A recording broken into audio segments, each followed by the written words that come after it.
গত 15 বছর ভোটের যে কবর রচনা করা হয়েছিল সেই সংস্কৃতি থেকে বাংলাদেশ বেরিয়ে এসে একটা নতুন গণতন্ত্রের পথে বাংলাদেশ তার যাত্রা শুরু করবে।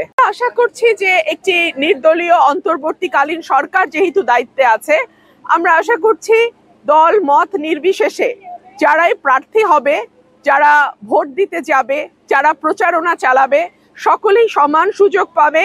ভোট হবে নিরপেক্ষ এবং আশা করছি গত 15 বছর ভোটের যে কবর রচনা করা হয়েছিল সেই সংস্কৃতি থেকে বাংলাদেশ বেরিয়ে এসে একটা নতুন গণতন্ত্রের পথে বাংলাদেশ তার যাত্রা শুরু করবে। সংস্কারের দাবি বাংলাদেশে প্রথম উচ্চারিত হয়েছে বিএনপির হাত দিয়ে। আপনারা জানেন যে দেশনেত্রী বেগম খালেদা জিয়া ভিশন 2030 একটা ডকুমেন্ট দিয়েছিলেন, সেখানেই কিন্তু তিনি তার সংস্কার ভাবনা সর্বপ্রথম 2016 সালে তুলে ধরেন। তারপর বিএনপির 27 দফা 31 দফা এই সকল কিছুই সংস্কারের অংশ।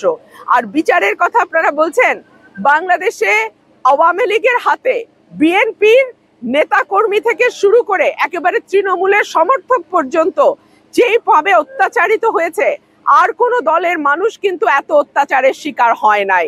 সুতরাং বিচার বিএনপির হাত দিয়ে যতটা সুষ্ঠু সঠিক হবে, আমি মনে করি না আর কোন সরকারের পক্ষে ততটা সুষ্ঠু এবং সঠিক বিচার করা সম্ভব।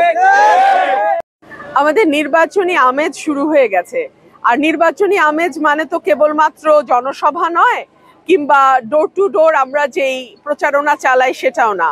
নির্বাচনী আমেজ মানে সেখানে আনন্দ থাকবে, উৎসব থাকবে, সাধারণ মানুষের সঙ্গে সম্পৃক্ততা থাকবে।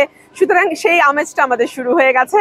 আজকে চুনটা ইউনিয়নে লাঠি খেলার মধ্যে দিয়ে আমরা আমাদের নির্বাচনের যে নতুন একটা উৎসব আমেজ সেটাকে নিয়ে আসলাম।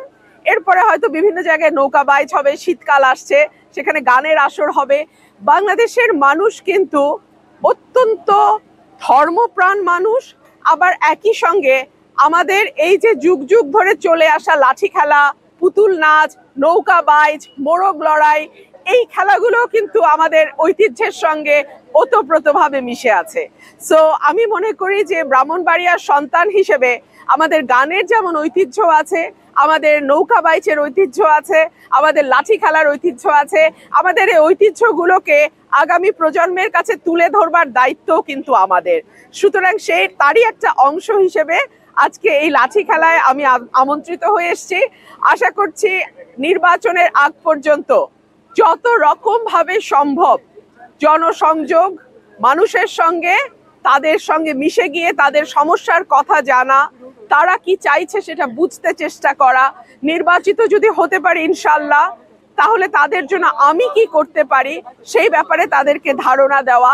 এই সময়টা আমি মনে হয় আগামী 4-5 মাস এভাবেই চলবে ইনশাল্লাহ।